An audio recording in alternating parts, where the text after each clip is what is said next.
Pemium, le premier partenaire français pour investir dans les cryptos en toute sécurité, présente Sud Radio, les incontournables de la crypto-monnaie. Thomas Binet. Bienvenue dans ce nouvel épisode d'Oser Investir, les incontournables de la crypto-monnaie. Je suis accompagné ce soir de Pierre Noisac, qui est président fondateur de Pemium. Bonsoir Pierre. Bonsoir Thomas.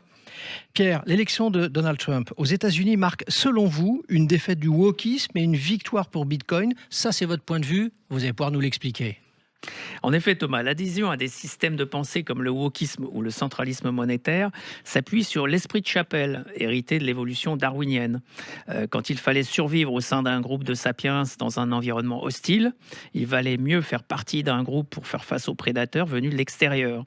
Celui ou celle qui se distinguait en pensant autrement pouvait mourir en se privant du soutien des autres. C'est pourquoi l'esprit critique et le discernement cèdent parfois au besoin de se conformer à une pensée de groupe. La préférence pour la croyance plutôt que la preuve, c'est ce qui permet de fédérer des gens autour d'un projet. La croyance est une force centralisatrice. La supériorité politique de la croyance sur la preuve, c'est qu'elle se répand dans le groupe sans l'effort que demande l'analyse d'une preuve. Pour qu'on comprenne bien, quel rapport faites-vous entre croyance et Bitcoin ? La croyance est la matrice de l'idéologie. Croyance dans des lendemains qui chantent et croyance dans une fin qui justifie tous les moyens, ce qui explique la dérive totalitaire de certaines croyances. Pour le croyant, les résultats intermédiaires ne comptent pas. Le réel est une externalité gênante qui entrave la propagation de sa croyance. Ainsi, la croyance dans la monnaie euro ignore complètement les coûts imposés à la société tout entière pour l'opérer et le maintenir. Beaucoup de médias comparent l'utilisation des surplus d'énergie par Bitcoin à l'utilisation d'énergie rare par tel ou tel pays. Mais personne ne rappelle que le système bancaire traditionnel mobilise environ 50 millions de personnes dans le monde. Vous venez de parler justement à l'instant, 50 millions d'employés dans le monde, ça représente quelle énergie du coup ?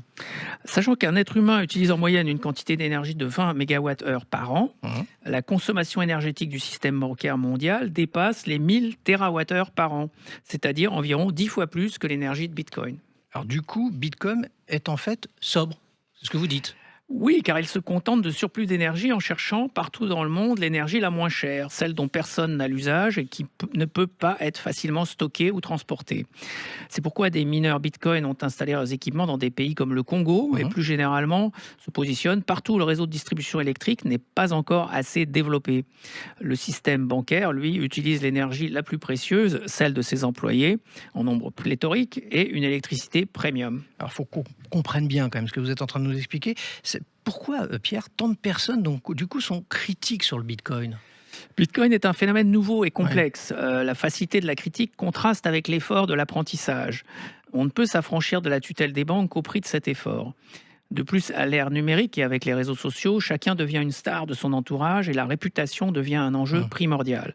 La pensée de groupe prévaut sur toute réflexion originale. C'est particulièrement sensible dans les secteurs d'influence où la réputation n'est que faiblement corrélée aux accomplissements médias, académiques, politiques. La diabolisation de Bitcoin n'a d'égal que l'idéalisation du monopole monétaire qui semble exempt de tout critique. Alors même que la Banque centrale européenne échoue chaque année dans son mandat, qui est, rappelons-le, de maintenir l'inflation sous les 2%. Mais ça, c'est un autre débat. Merci Pierre pour cette analyse. On vous retrouvera mercredi prochain pour un autre numéro d'Oser Investir, les incontournables de la crypto-monnaie. Et je vous retrouve avec autant de plaisir dimanche matin dès 9h30 sur Sud Radio. Sud Radio, les incontournables de la crypto-monnaie. Thomas Binet. avec Pemium, le premier partenaire français pour investir dans les cryptos en toute sécurité.